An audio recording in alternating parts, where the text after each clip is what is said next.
কদিন পরে চেতনার জ্বর হলো, যারা রান্না করবে জ্বরে এখানে ডাক্তার কেউ পারলো না, কলকাতা নিয়ে যাওয়া হলো।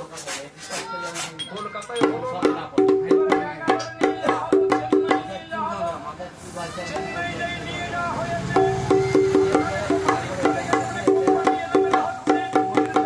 দেখাদেখি করছে। কি গো, বুঝতে পারছো তো গল্পটা? পাচ্ছেন তো?